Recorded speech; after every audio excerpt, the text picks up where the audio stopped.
বিভিন্ন আন্তর্জাতিক সংস্থা এবং বিভিন্ন রাষ্ট্র তারা আবার বাংলাদেশে এই মুহূর্তে তাদের যে প্রতিনিধিরা কাজ করছেন, যে কূটনীতিকরা অবস্থান করছেন, তাদের উপরেই নির্ভর করছেন না পুরো বিষয়টা, পুরো সিনারিওটা বোঝার জন্য। তারা আবার কথা বলছেন এর আগে যারা কাজ করে গেছেন তাদের হয়ে বাংলাদেশে সাবেক কূটনীতিক হিসেবে, তাদের সঙ্গেও তারা যোগাযোগ করছেন। তারা সব পক্ষের সঙ্গে কথা বলে বোঝার চেষ্টা করছেন তিনটি বিষয়ের উত্তর খোঁজা তাদের জন্য অনেক বেশি গুরুত্বপূর্ণ হয়ে উঠেছে। এক নম্বর হচ্ছে নির্বাচন আসলে কবে হচ্ছে। 2 নম্বর হচ্ছে আগামী নির্বাচনটা অংশগ্রহণমূলক হবে কিনা, সত্যি সত্যিই আওয়ামী লীগ ছাড়া নির্বাচন হবে কিনা, সেই নির্বাচন হলে তার পরবর্তী রাজনৈতিক অস্ত্রটা কী হতে পারে। 3 নম্বর হচ্ছে নির্বাচনের পর গঠিত সরকারের বিদেশ নীতি বা পররাষ্ট্রনীতি কি হবে। এই বিষয়গুলো মোটামুটি তারা স্পষ্ট হওয়ার চেষ্টা করছেন। যেহেতু আওয়ামী শাসনের সময় 15.5 বছর আওয়ামী লীগ ভারতের একচ্ছত্র একটা আধিপত্য বা প্রভাব বাংলাদেশের উপর ছিল, এ কথা তো সত্য। এখন যেহেতু বাংলাদেশে ভারত বিরোধী প্রচারণা তুঙ্গে এবং সেটিকেই ক্যাশ করে মোটামুটি আগামীর সরকারটি গঠিত হওয়ার পথে, তো তখন সেই সরকারের পররাষ্ট্রনীতিতে সংশ্লিষ্ট রাষ্ট্রগুলো যারা খোঁজখবর নেওয়ার চেষ্টা করছেন তাদের সাথে সম্পর্কটা কেমন হবে, ব্যবসা বাণিজ্য থেকে শুরু করে আঞ্চলিক ভূ রাজনীতি কোন দিকে পৌঁছাবে, সেগুলো বোঝার প্রাণান্তকর চেষ্টা তারা করছেন। এবং স্পষ্ট করে বললে বিশ্বব্যাংক, যুক্তরাজ্য, জার্মান, জাপান, চীন, এই রাষ্ট্রগুলো আরও বেশি উদ্গ্রীব যে বাংলাদেশের রাজনীতি আগামীতে কী হয়। এখন যেটা জানা গেছে বা এটি তো স্পষ্ট, তারা আগ্রহী ঠিক যে কী হতে যাচ্ছে, কিন্তু সবার চিন্তা ভাবনা তো নিশ্চয়ই এক না। নিশ্চয়ই যুক্তরাষ্ট্র বা জাতিসংঘ বা ইউরোপীয় ইউনিয়ন খুব বেশি দ্রুত বাংলাদেশে নির্বাচন হোক এটি তো চায় না, এটি স্পষ্ট। না চাইলেও তারা খোঁজখবর নিশ্চয়ই রাখছে। আবার অন্যান্য রাষ্ট্রগুলো যারা চায় যে বা একটি রাজনৈতিক স্থিতিশীলতার জন্য বাংলাদেশে একটি অংশগ্রহণমূলক নির্বাচন দরকার, যার মধ্য দিয়ে তারা যে বিনিয়োগগুলো করতে চায় সেগুলো তাদের আউটকামটা সেগুলোতে খুব দ্রুত ফিরে যেতে পারে, সেরকম নানান চিন্তাভাবনা থেকে সবারই একটা এককেন্দ্রিক ভাবনা যে নির্বাচনটা আসলে কোন পর্যায়ে কী ধরনের হতে যাচ্ছে। যেমন কোনো গণমাধ্যম বা খুব নির্দিষ্ট করে বললে যে আজকের পত্রিকাকে বিদেশি কূটনীতিকদের কয়েকজন এমন জানিয়েছেন যে তারা সরকারের বর্তমান উপদেষ্টাদের মধ্যে এনসিপির সঙ্গে যারা জড়িত তাদের অনেকের সাথে কথা বলেছেন, অনেকে আমাকে 2-1 জনের সাথে কথা বলেছেন। তারা স্পষ্ট করে বলছেন যে ফেব্রুয়ারিতে নির্বাচন হওয়ার কোনো সম্ভাবনা নেই। খুব স্বাভাবিক কথা, তারা তো এটি বলবেই। তখন এনসিপি চায় না যে নির্বাচন ফেব্রুয়ারিতে হোক, তারা তো চায় 5 বছরের মধ্যে নির্বাচন না হলে অনেক ভালো। অনেকের কথাবার্তাতে এমনটাই প্রমাণ মেলে। এনসিপির সঙ্গে ওতপ্রোতভাবে সম্পৃক্ত কারা? মাহফুজ আলম বা আসিফ মাহমুদ, এই দুইজনই তো এই মুহূর্তে তাদের প্রতিনিধিত্ব করছে। সো তারা এটি বলেছেন, এটি যথেষ্ট বিশ্বাসযোগ্য। আবার কূটনীতিকদের কেউ আবার অন্যান্য উপদেষ্টাদের সাথেও কথা বলেছেন, যাদের মধ্যে একাধিক নারী উপদেষ্টা রয়েছেন। সেই একাধিক নারী উপদেষ্টা সহ কমপক্ষে 5 জন উপদেষ্টা বিদেশি কূটনীতিকদের কাছে এমনটাই জানিয়েছেন যে ফেব্রুয়ারি নয়, এপ্রিলও নয়, জুনের মধ্যেও নির্বাচন না হলে কোনো সমস্যা নেই। সরকার 5 বছর থাক, ডক্টর ইউনূস 5 বছর ক্ষমতায় থাক, এটি তো সরকারের অনেক উপদেষ্টাই চান তারা তাদের ক্ষমতা দীর্ঘস্থায়ী করতে ডক্টর মোহাম্মদ ইউনূসকে কেন্দ্র করে। খুব স্বাভাবিক। হয়তো বিদেশি কূটনীতিকরা যে ফিডব্যাকগুলো দিচ্ছেন এগুলো যে একেবারে অমূলক তা কিন্তু নয়, যথেষ্ট বাস্তবতা রয়েছে। এদিকে জামাত এবং এনসিপি তারা তো চায় নির্বাচন দীর্ঘায়িত করতে, তার আগে স্থানীয় সরকার নির্বাচনগুলো হোক। সেই জায়গা থেকে আবার এই কথাও জানা যাচ্ছে যে জাতীয় নির্বাচনের আগে দেশের 12টি সিটি কর্পোরেশনের নির্বাচন দেওয়ার একটা তোড়জোড় শুরু করা হয়েছে। কি বলছেন তারা? যে মূলত নাগরিক সেবা সচল রাখতে সিটি কর্পোরেশনের নির্বাচনগুলো জরুরি।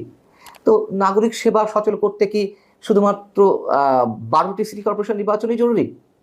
উপজেলা পর্যায়ে নির্বাচন, ইউনিয়ন পরিষদ পর্যায়ে নির্বাচন, আস্তে আস্তে তারা তো সেই সুর তুলবে। এবং তারা যে সিটি কর্পোরেশন নির্বাচন নিয়ে খুব বেশি গুরুত্ব দিয়ে সেই পথে যাচ্ছে তার একটা দৃষ্টান্ত তো আমাদের সামনে এরই মধ্যে উপস্থিত হয়েছে।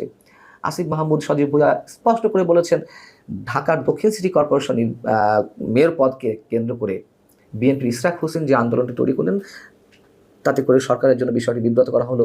এবং ঢাকা দক্ষিণ সিটি কর্পোরেশনের নগর ভবন ইশরাক হোসেনের দখলে ছিল, নাগরিক সেবা দেওয়া যাচ্ছিল না, সেই জায়গা থেকে স্পষ্ট করে জানিয়ে দেওয়া হলো প্রয়োজনে ঢাকার 2 সিটি কর্পোরেশন নির্বাচন খুব দ্রুত করা হবে, এবং এটি করার পথে তারা হাঁটছে, এটুকু মোটামুটি স্পষ্ট। সেই জায়গা থেকে বিদেশি কূটনীতিকরা যেই কথাগুলো বলার চেষ্টা করেছেন গণমাধ্যমকে, যে আগামী জুনের মধ্যেও নির্বাচন নাও হতে পারে, না হওয়ার সম্ভাবনা বেশি। বারবার বলে আসছি, বিএনপি কিসের বিনিময়ে এরকম একটি মেবি কুডবির জায়গা থেকে হতে পারে, হওয়ার সম্ভাবনা থাকতে পারে, যাবতীয় প্রস্তুতি সম্পন্ন হলো, সেই জায়গা থেকে খুব বিশ্বাসের জায়গায় স্থাপন করলেন ডক্টর ইউনূসের উপরে। কিসের বিনিময়ে আমরা জানি না, নানান ধরনের কথাবার্তা তো ছড়াচ্ছে, গুঞ্জন ছড়াচ্ছে, আমরা সেগুলোতে কান দিতে চাই না। তবে বিষয়টি অবশ্যই রহস্যজনক, এবং এ কথাও বলা হচ্ছে, আগে থেকেই বলে রেখেছিলাম, অন্তত আর কারো কথা না বলি, আমি তো নিজে বলে রেখেছিলাম আপনাদের সামনে যে বিএনপি ট্রাপে পা দিতে যাচ্ছে, বারবার পা দিয়েছে, আবারও দিতে যাচ্ছে এবং দিয়েছে, এটাই বাস্তবতা। কিন্তু তারপরেও এটুকু বলি, সবসময় যেটি বলি, ডক্টর মোহাম্মদ ইউনূস যেই এজেন্ডা নিয়ে এগোচ্ছেন, সেই এজেন্ডা বাস্তবায়নের পথে তিনি অনেক দূর হয়তো হাঁটবেন, কিন্তু সম্পূর্ণটা তিনি নিজের মতো করে বাস্তবায়ন করতে পারবেন কিনা, অথবা তার আগে তার নিজের ভাগ্যে কী পরিণতি ঘটে, সেটা নিয়েও তো নানান ধরনের প্রশ্ন রয়েছে। ভালো থাকুন সবাই। শেষ পর্যন্ত কি ডক্টর মোহাম্মদ ইউনূস টিউলিপ সিদ্দিকের কাছেই নাস্তানাবুদ হতে যাচ্ছেন? অবস্থা কিন্তু তেমনটাই বলছে। খুব একটা সুবিধাজনক মনে হচ্ছে না, কারণ যে কোনো অপরাধের প্রতিকারের জন্য, অপরাধীর প্রতিকারের জন্য প্রথমে আগে উকিল নোটিশ পাঠানো হয়। উকিল নোটিশ পাঠায়, উকিল নোটিশের যথাযথ জবাব পেলে বা না পেলে এরপরে কিন্তু মামলায় যাওয়া হয়। এর আগে একাধিক বক্তব্যে বলেছি যে টিউলিপ সিদ্দিককে যদি বাংলাদেশের কোনো যোগসূত্রের সাথে গণ্য করা হয়, কাউন্ট করা হয়, বর্তমান অন্তর্বর্তীকালীন সরকার যদি কাউন্ট করে, তাহলে সেটি সম্পূর্ণ ভুল করবে।